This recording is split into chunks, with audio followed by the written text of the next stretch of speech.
mood disorders, suicide.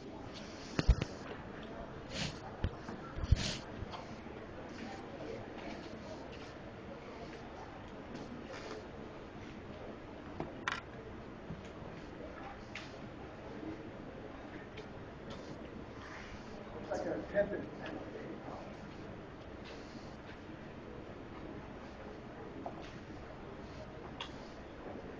Okay, you all survived death. One more and then it's final. So here's what we're going to do. This is pretty much the way it goes every semester. We're going to drop something. So there's a plan. That's complete food disorders, eating disorders, very important. Food disorders. We're going to give you that test, and then we're going to give you the second disorder, schizophrenia, and that's the crap. Okay? So, yes, sir. Can't hear you Right back here. here. Down. Down up there, too. Okay. Do that. Let's do that.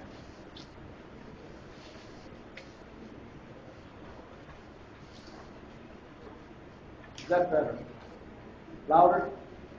Okay. Yeah, we still have some fundamental problems with this system. A couple of you approached me after class reminding me of that, and all I can say is you are more powerful than I am. Talk to the IT people and just tell them what you hear, despite my best efforts. There's enough volume going on. I really believe there's something fundamentally wrong with the audio system in never anywhere else in the, like outside West, that's never had a problem. 101 and SDS never had a problem. Only this room. And I tried about everything I can. So, all right. So to repeat, the substance abuse is going to be dropped. I generally do not cover substance abuse because as a generation, actually, I find that you're really very well informed.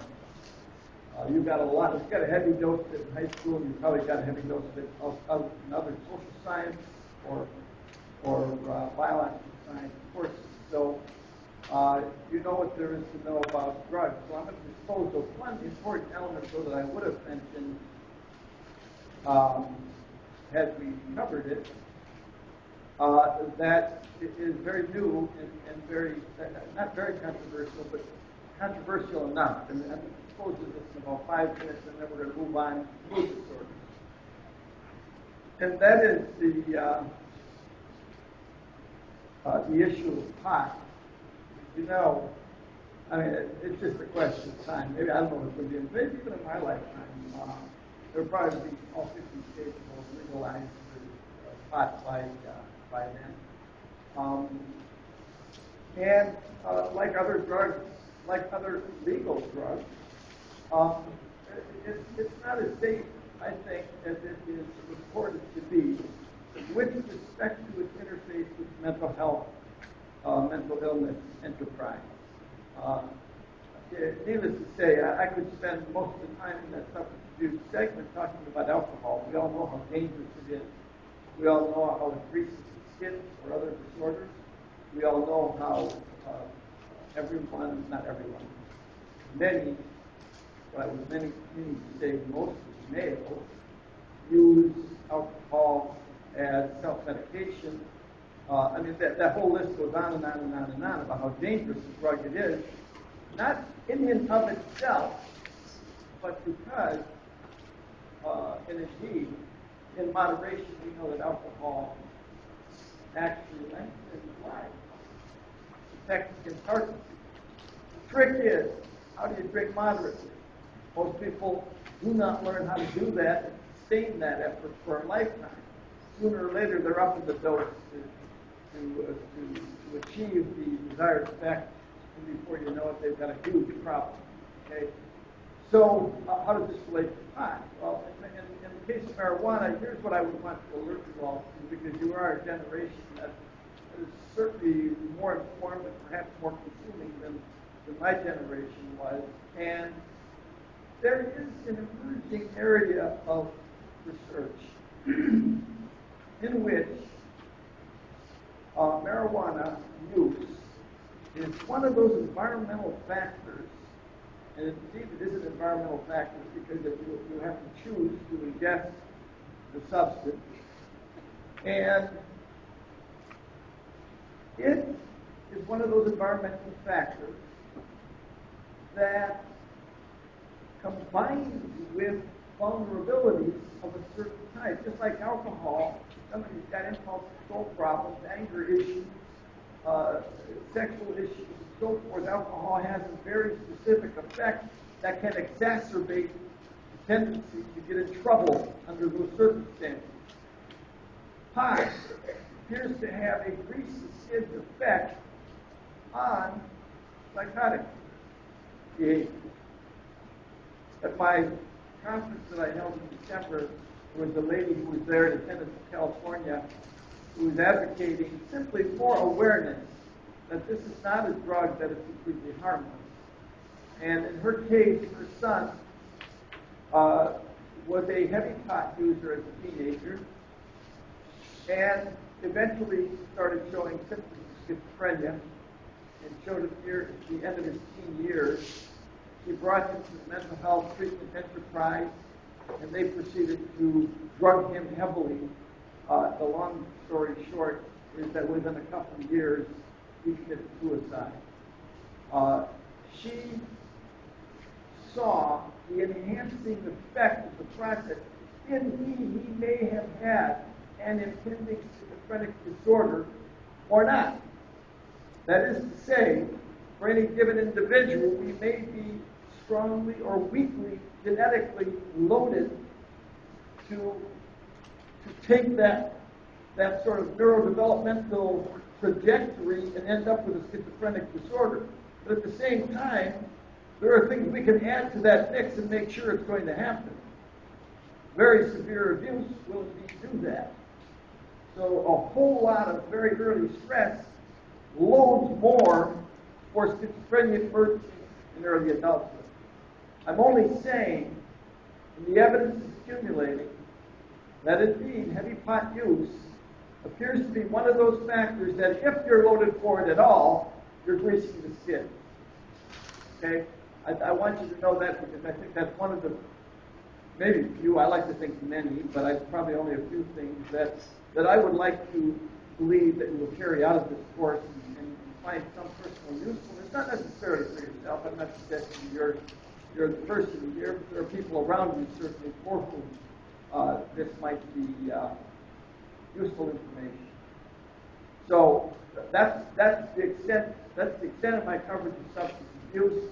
Impulse control disorders, the other half of that chapter. It's a very interesting chapter, by the way. But I'm here to tell you that the impulse control disorders are going to be dumped in DSM-5. So they have a life expectancy of, this is April, 1 month. They have a life expectancy of 1 month. Even substance abuse is being changed as well. We used to have 3 levels of substance abuse, and now it's going to be all one package. Basically, problematic substance abuse is what's going to be the package for any substance, and of course, as you know, the blah, blah, blah criterion is going to be heavily weighted, i.e., the extent to which the use of the substance is interfering with one's ability to function on a day-to-day basis at home and work in school.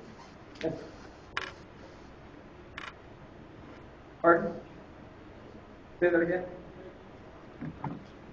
As far as I know, last I read, yes, they are. The impulse control disorders are going to be singled out one by one. I'm trying to think of gambling, for example, and I forget the term they're using, but for compulsive gambling, instead of becoming the category impulse control disorder, it's going to have its own diagnostic entity all by itself. And some of the other things having to do with what used to be thought kleptomania, things of this sort, are probably all going to be now just simply out there as diagnostic entities not tied to the impulse control disorder and then the subcategory. So that's the way it looks is going to happen, what's going to happen. So with that having been said, That's it. So you got the message, right? So I mean, so at least from this perspective, in this course, this topic, pot use as harmless as it seems to be portrayed in the popular literature and in the popular media and amongst yourselves as a generation, does have a few caveats, and that's one caveat that is I think quite significant and certainly needs to be thought about. All right, so now on to then, we have, before we do the next test, we do mood disorders. Every book on abnormal psychology throws suicide in with mood disorders because, indeed, depression is one of the major risk factors for suicide. So we're going to cover these two topics, and then we're going to move on to eating disorders. Some people think one of the eating disorders has epidemic proportions on campuses like this, i.e. college campuses, and maybe even worse on high school campuses. So by the time we get to the other end of these two groups of disorders, we'll do another online test, and then we'll do sexual disorders, sexual dysfunction, schizophrenia. That will be the new information part of the final exam, in which you have 50 questions on new material, 50 questions regurgitated, as I like to say, from previous exams. Okay? So, with me, let's get this over with then, or get this part of it over with. Mood disorders need your consideration of just these couple relatively trivial historical items. They used to be called affective disorders. So when you hear out there, depending on how central you are in the mental health treatment industry or how peripheral you might be, you will hear mental health professionals, especially older ones, sometimes still slipping and calling them affective disorders.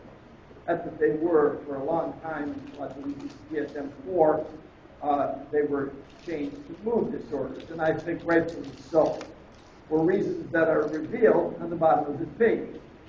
Affect is a transient phenomenon, it's transitory at best. It's an emotional state of the moment, or maybe even the hour, maybe even the day, but never longer. Mood is a far more sustained emotional state. So, to call them affective disorders ignores the idea that these are mood states that hang around for significant periods of time, and to the extent that they do, they, by definition, interfere with the ability to function on a day-to-day basis at home, work, or school, and they have certain kind of associated factors associated with their diagnosis. And so keep that in mind. You would remember that when it comes to our appreciation of what is a mood and what is affect. Certainly how you feel at the moment is affect. If you felt this way all week, we might be talking about mood.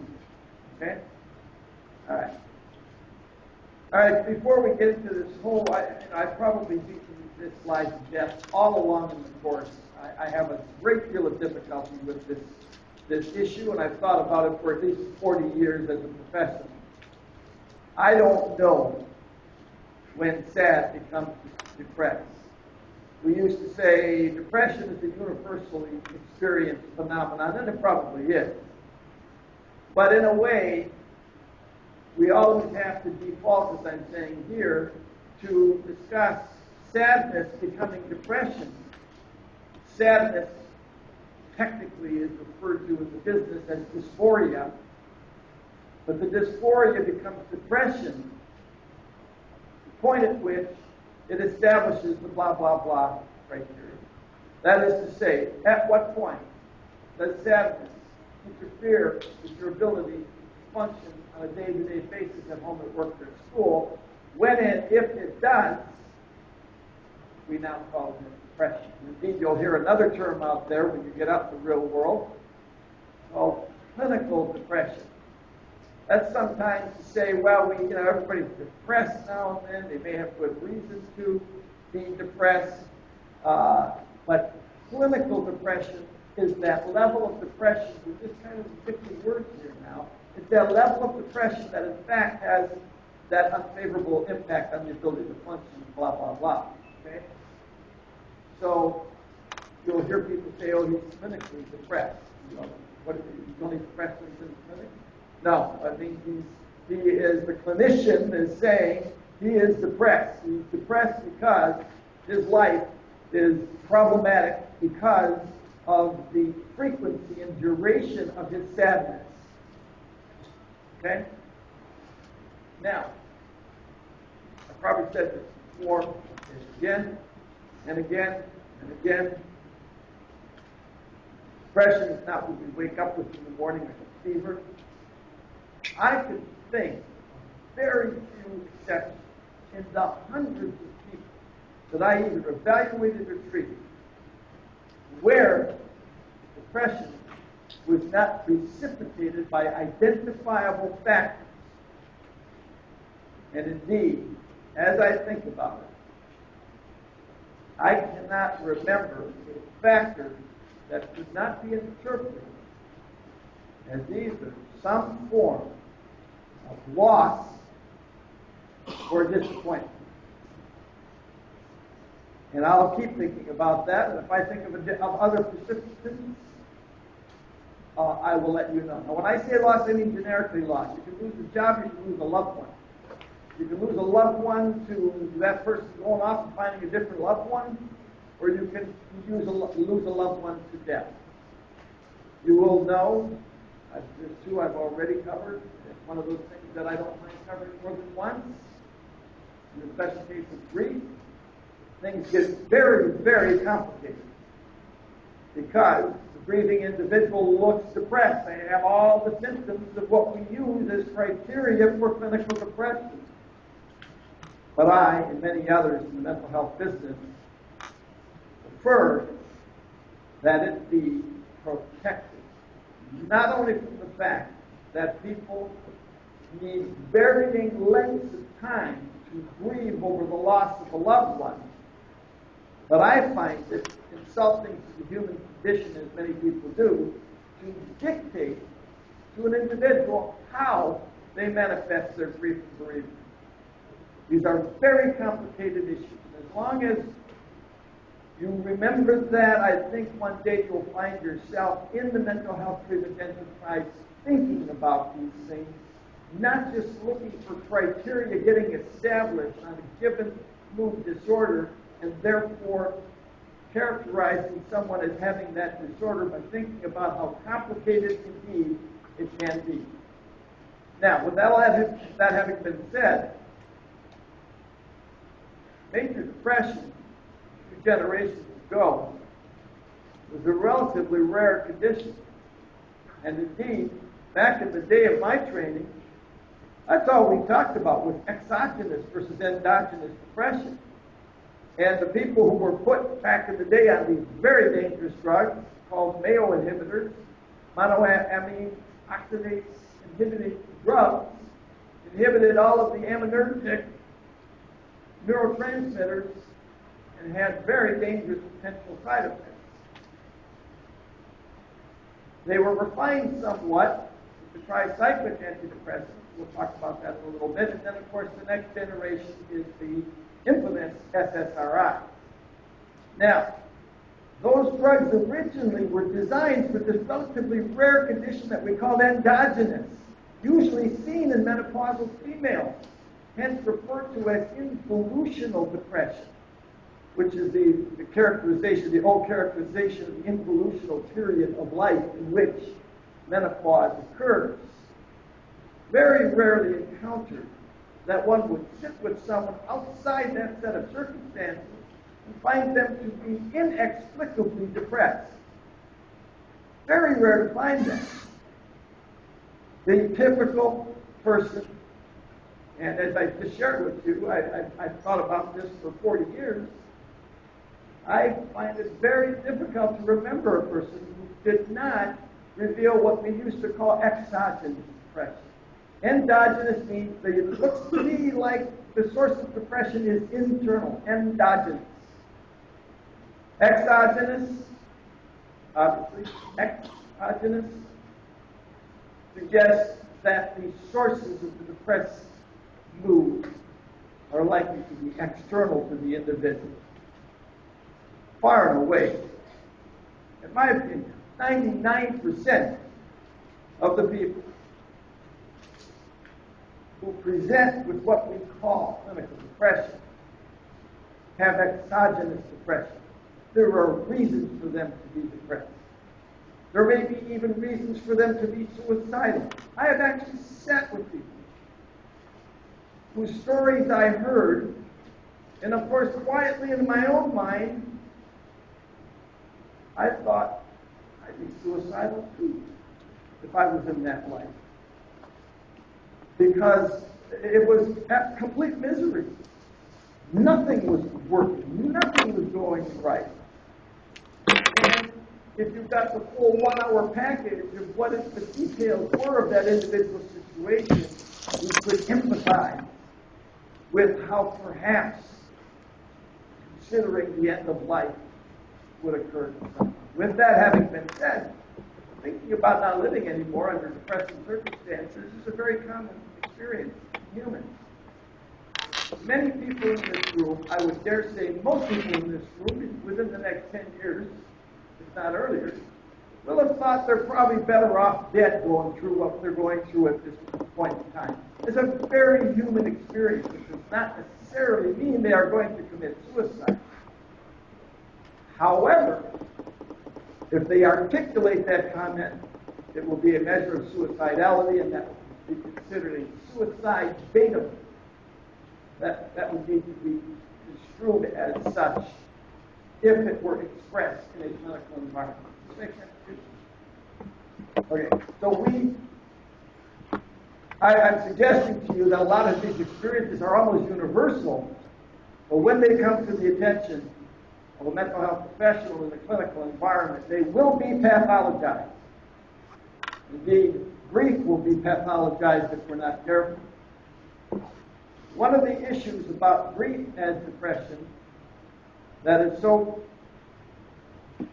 provocative these days is, does someone become a statistic of mental illness by seeking the services of a mental health professional as they're grieving?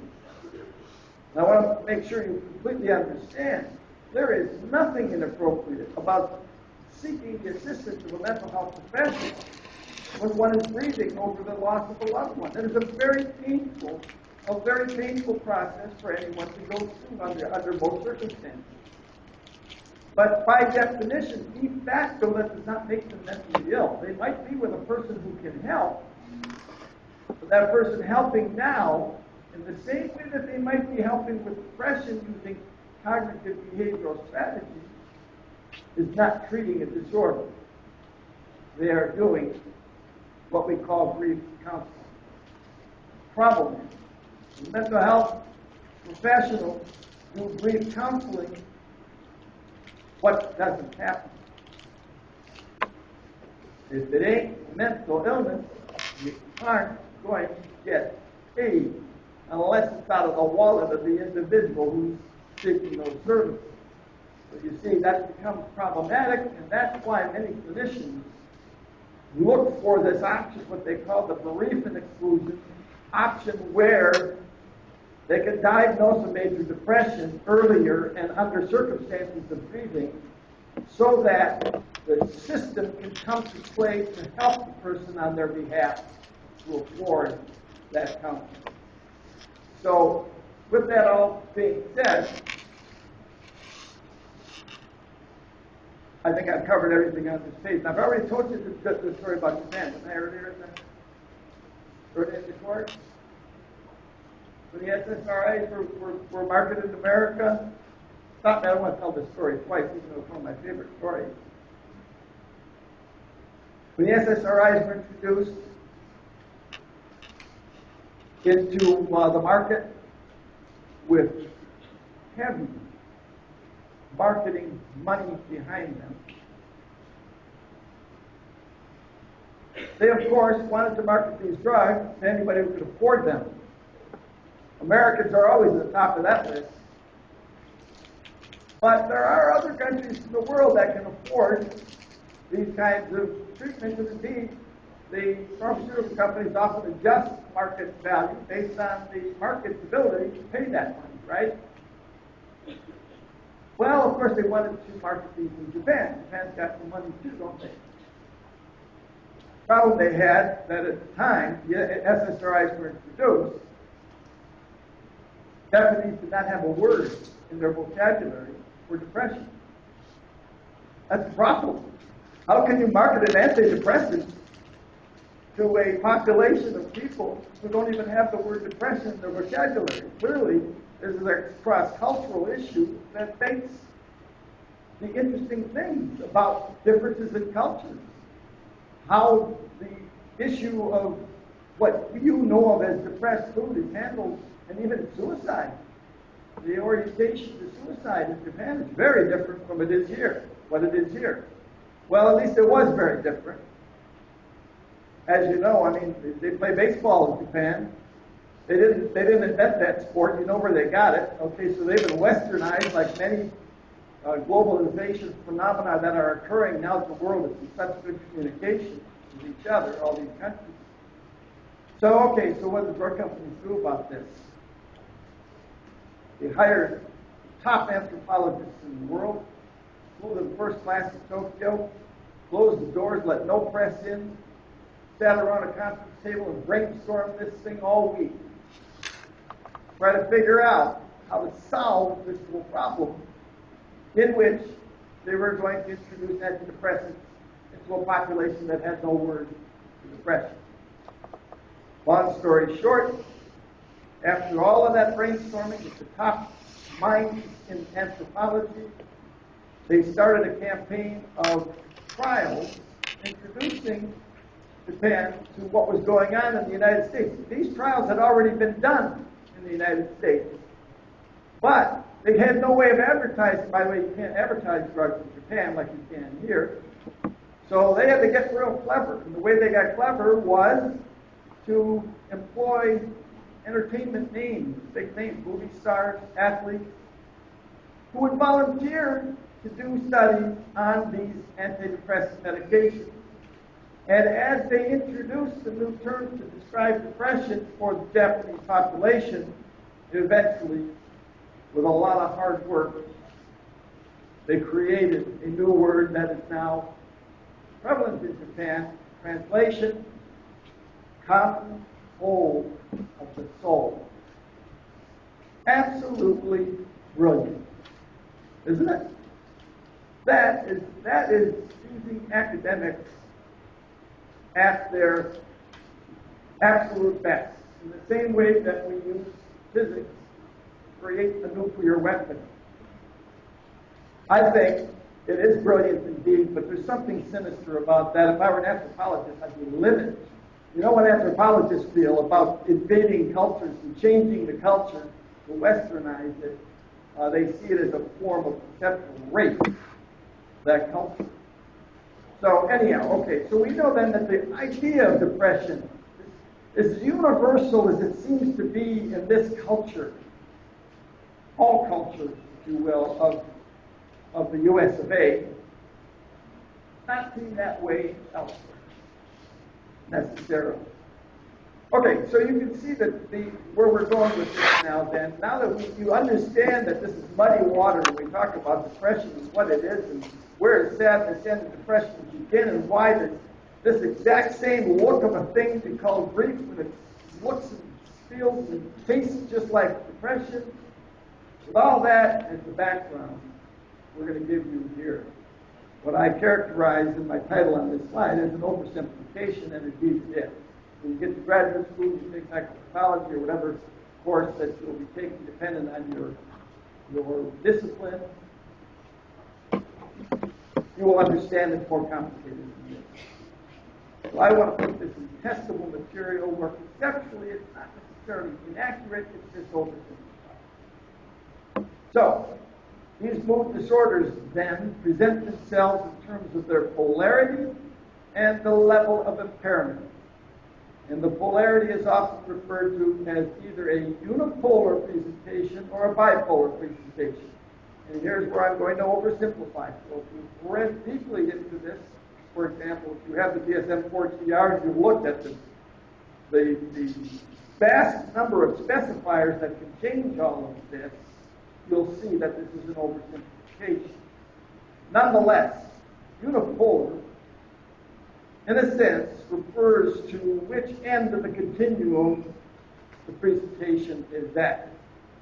People who are going to be diagnosed with a form of depression are usually at that low end of the continuum. And how far to the edge, absolute edge of that continuum they have to be is the clinician's judgment based on the blah, blah, blah criteria. To the other extreme, you have going from depression onward all the way to the other side where you have manic experience. And we're going to define what is a depressive experience, called a depressive episode. We're going to define what is called a manic episode, and you will find that the diagnosis of disorders within each of these categories depends on the presence, severity, and the duration of those episodes. That's the oversimplification. And in a way, for the most part, it really is as simple as that. Now, why do they call this one, though, bipolar? If it's unipolar, basically, it's way over here, I told you. And depression is way over here, right? Well, because in this bipolar disorder, it's not uncommon to find people who are manic and, at times, depressed. Hence, the old term, manic depression, is now bipolar. The most severe manifestation of that used to be called manic depressive psychosis. You will come to know it as bipolar 1, Roman numeral 1. Okay?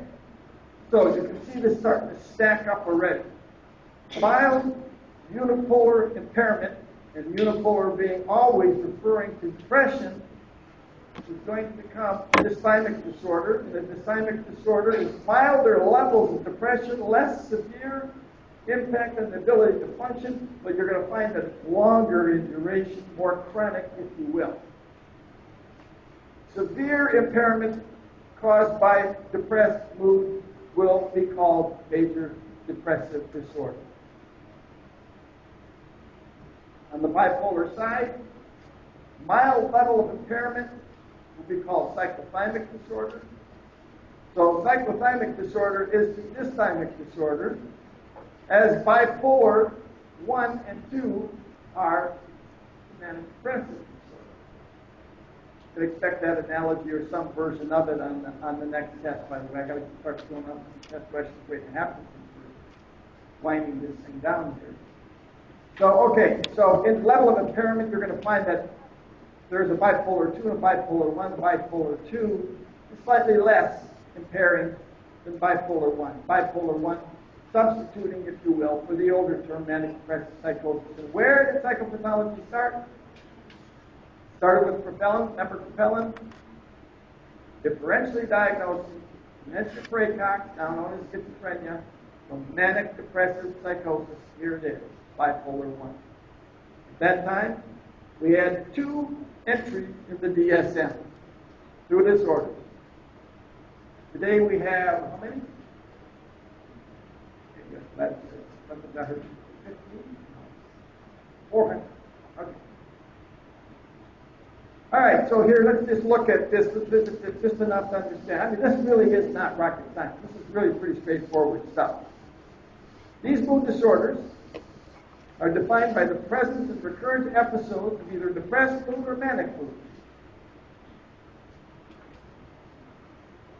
One distinction that as soon as I articulate it, I'm going to tell you there's so many exceptions to it, it accounts for actual difficulty in sometimes differentiating a manic depressive disorder or bipolar 1 disorder from schizophrenia. But it is still a common expression of the differences between these mood disorders and the schizophrenic disorders. In a nutshell, mood disorders tend to be what they are, mood disturbances, without a whole lot of thought disturbances. Schizophrenia at its core are thought disturbances. And of course, hallmark you'll find to that are delusions and hallucinations. These are cognitive, perceptual things that are going on that define the illness. They are distinguished, and you don't normally see necessarily mood disturbance at the level that you see in these major mood disorders. Now, as soon as I get all that out of my mouth, I can tell you right now that when you find a very severe mood disorder that qualifies for bipolar 1, you're going to find thought disturbances that occur with it, but they will be secondary to the mood disturbances. I hope I'm not confusing really which one is primary. In schizophrenia, absolutely you will find distinct mood disturbances in these individuals, but it tends to be secondary to the core thought disturbances that define the illnesses in of themselves, i.e., delusions and hallucinations. Okay. All right, so mood disorders are a group of disorders. There is no such diagnosis as mood disorder. I try to remind you of that as I did with the anxiety. There is no anxiety disorder. There is no dissociative disorder. There is no somatoform disorder. These are groups of disorders within which there are diagnostic entities that we will visit in the next couple of days. In the mood disorders, you have either depressive episodes or manic episodes. In some cases, both. When it's both, they're almost always bipolar. But for the moment, what I want you to take as the take-home on this oversimplification is that what characterizes the bipolar disorders is the manic features. And yes, you know that they can be depressed as well, but the manic features are what define, that end of the continuum is what defines the bipolar disorder. And depression in and of itself is what defines depressive disorder. That's less complicated. That side of it is less complicated. Depression is all you have to worry about as a criteria. Okay, so if depressed mood is going to be the grounds on which a disorder is diagnosed, and the specific diagnosis depends on the level of impairment, we first must understand where is the impairment. What constitutes what constitutes a depressive episode? Because it is these depressive episodes that are the criteria for the depressed disorders, the major depression and dysthymic disorder. All right. At the core, there must be either depressed mood or anhedonia. We define anhedonia yet? Anhedonia is a very interesting and important phenomenon to understand. It is the circumstance under which normally pleasurable activities for the individual are no longer pleasurable. The loss of ability to derive pleasure out of things that one normally found often very pleasurable. That is anhedonia. It is a core feature of a depressive episode.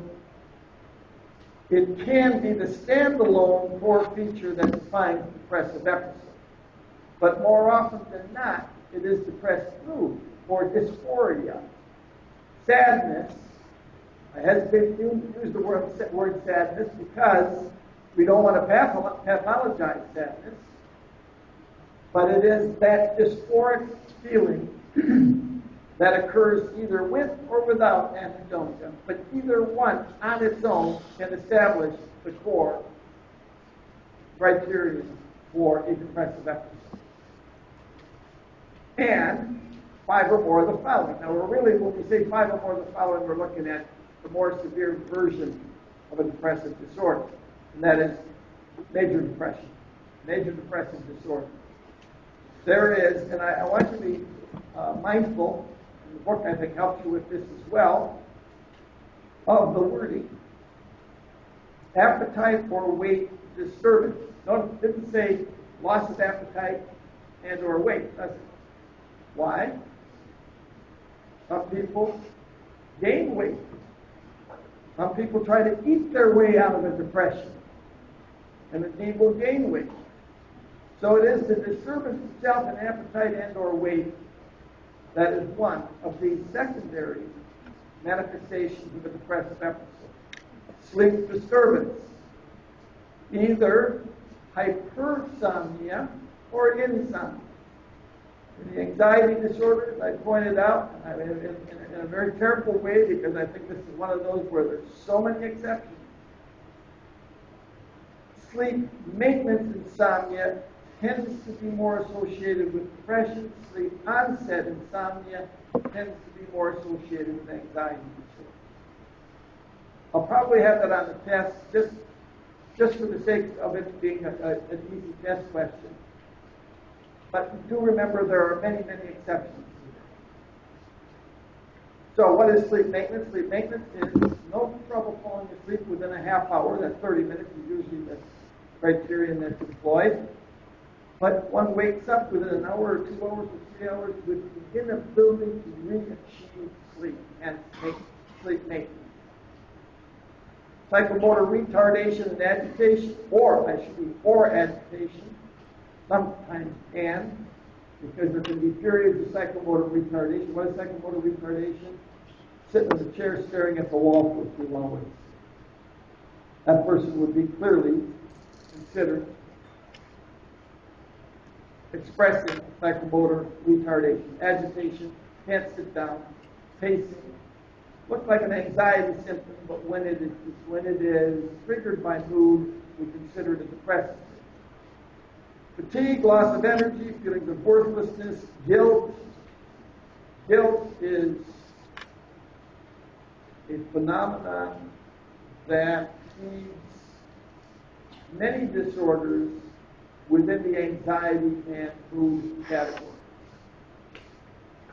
Difficulties of concentration, indecisiveness, and then, of course, recurrent thoughts of death or suicide. Not necessarily suicidality, although that would be the worst brand of that criterion. Would someone decide they're going to kill themselves?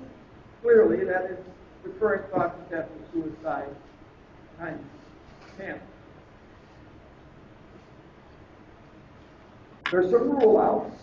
Importantly, rule out bereavement.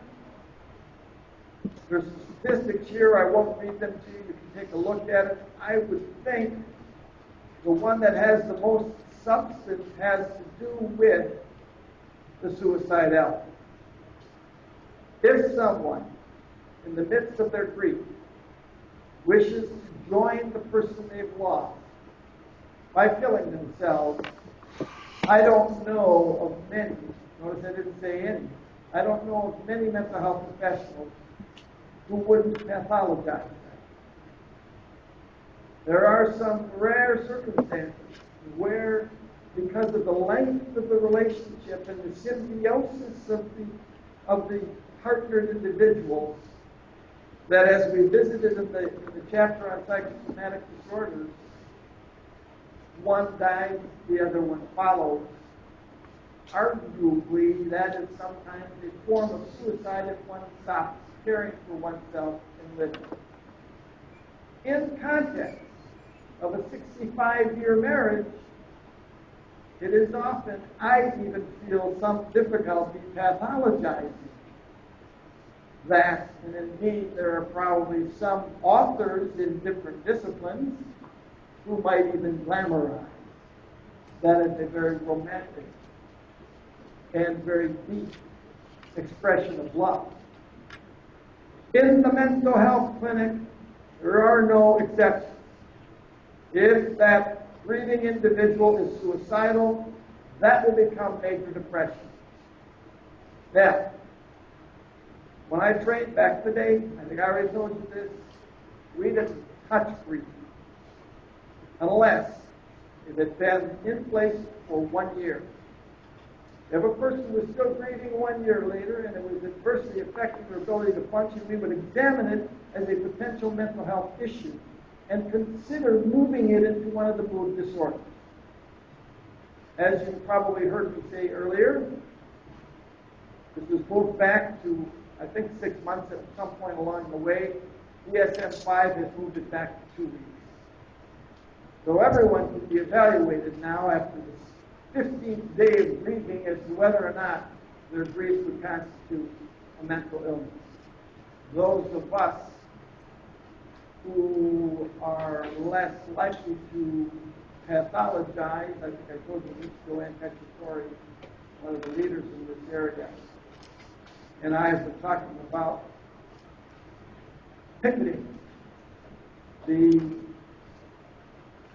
DSM-5 introduction in May because we feel this is taking pathology way too far and dehumanizing individuals. Okay, major depressive disorder. Let me just get this out and I'll let you guys go on to your next commitment. Occurrence of major depressive episodes. I've just defined the depressive episode for you. If you have 5 secondary and 1 or both core symptoms of a depressive episode, separated by 2 months during which depression is not present. And there is a rare version where there's a single episode variety of this. The diagnosis would, in the absence of manic episodes, the diagnosis would be major depressive disorder. Okay? So that takes care of the one major. And of course, you see the blah, blah, blah criterion on the bottom.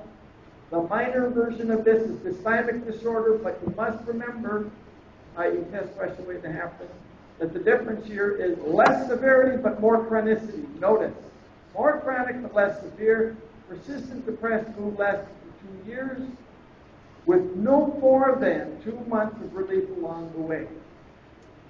So therefore, there are long periods of depression, but it's not the major depression that just literally forces the person into that chair where they're sitting and staring at the wall every day and not going to work, and all of the things that you would use to define impairment in the ability to function on a day-to-day basis at home and work. Okay. We'll go on to, these are some epidemiological statistics. We'll start with that on Wednesday and move on to manic or bipolar presentations at that time.